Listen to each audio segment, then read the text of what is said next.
Johnson was overcome with emotions after she learned that the state will not be seeking for her to pay court costs. I just have to truly thank the public for the support.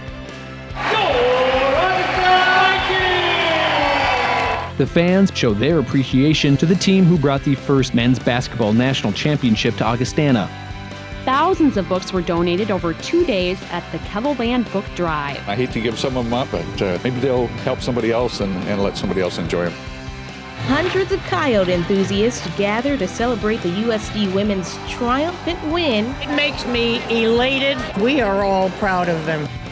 About 100 people are working around the clock trying to pinpoint what caused oil to be released. There's not a lot of soil that is actually contaminated at this point. The Vermilion campus is reeling from the loss of USD figure and First Lady Colette Abbott. She loved all things USD. She always had a wonderful outlook on life and thought things would turn out for the best. If you went to Paul McCartney at the Denny Sanford Premier Center, you witnessed the highest grossing concert in state history. It was an absolute success, really one for the ages in Sioux Falls. From shoddy workmanship to real health hazards. I think that's all mold. Graduate student Meredith Pastulka has been dealing with problem after problem in her rental home. This morning, looks like the ceiling has fallen through. Hunter was ringing up an elderly customer whose EBT account came up short, so Hunter pulled out his wallet and covered the balance himself. I just felt it was the right thing to do. When he asked for help from the Department of Corrections, it wasn't given to him. They go into this knowing that there's a risk. They just deserve to be taken care of and treated well by who they're employed by the state. Bernie Sanders wrapped up his 3-stop tour around South Dakota in Sioux Falls to an electric crowd. Is Sioux Falls ready for a political revolution?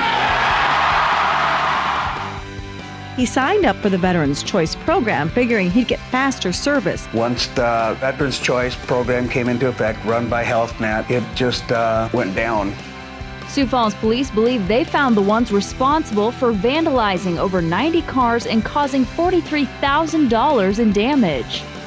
Years of hard work had gone up in smoke. They believe whoever stole the truck had tried to destroy the evidence. We were thankful for finding it, even though we found it in the condition we did. If you believe we can make a future and we can all ride up on the escalator together, she's your candidate. And she's your candidate for very good reason. This former Gear Up employee says it's important that people know what was really going on. We weren't sending anybody to college. We weren't getting anybody degrees. Firefighters are working to clean up what's left of Oasis Inn. Hunters, fishers that come down, it's going to limit the amount of housing opportunities they have. A third person has been arrested in what authorities are now calling one of the largest burglary rings they've ever seen in this area. Fairly confident that these guys are running together. The number of thefts and burglaries that have been going on in the area. All the polls in South Dakota have been closed for 2 hours now, but the counting is still underway. 1/3 of a billion people, we come up with Hillary Clinton and Donald Trump. It's a really exciting time for both the state and the country, nominating the first female president. The whole incident shines the light on how to stay safe when there's an active shooter. If there was an active shooter, we preached the run, hide, fight, get out of there. Dozens of people came out to show support for the victims and families of those lost in the Orlando massacre. It's been heartbreaking, so I wanted to come out and be a part of something positive. Drivers could soon become Uber drivers. Service could park it in Sioux Falls anytime after July 1st. I think Uber would help by giving people another option. Family Password could keep your kids away from people who have bad intentions. I think it's a great idea. Just anything to keep your kids safe is always an excellent precaution.